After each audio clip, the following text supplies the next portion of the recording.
కన్నవరం గ్రామంలో తాగునీటి కోసం ప్రజల అవస్థలు, అధికారుల నిర్లక్ష్యంపై గ్రామస్తుల ఆగ్రహం.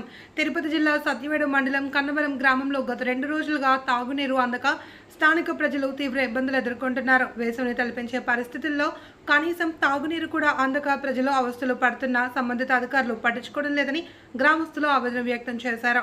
గ్రామంలో నీటి సమస్య తీవ్రంగా ఉన్నప్పటికీ పంచాయతీ కార్యదర్శి, డిప్యూటీ ఎంపీడీఓ స్పందించకపోవడంపై ప్రజలు ఆగ్రహం వ్యక్తం చేస్తున్నారు. అసలు అధికారులు ఉన్నారా? గ్రామ ప్రజల సమస్యలు పట్టించుకునే వారు ఎవరు లేరా అంటూ గ్రామస్తులు ప్రశ్నిస్తున్నారు. ప్రజలకు కనీస అవసరమైన తాగునీటిని అందించడంలో అధికారులు విఫలమవుతున్నారు అని గ్రామస్తులు ఆవేదన వ్యక్తం చేస్తూ ఇప్పటికైనా సంబంధిత అధికారులు స్పందించి తక్షణమే నీటి సమస్యను పరిష్కరించాలి అని కోరుతున్నారు. ఇప్పటికైనా అధికారులు స్పందించి కన్నవరం గ్రామ ప్రజల దాహర్తిని తీరుస్తారో లేదో వేచి చూడాల్సిందే.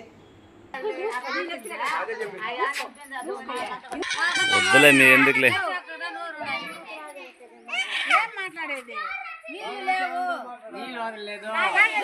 ఎన్ని రోజులుగా లేదా?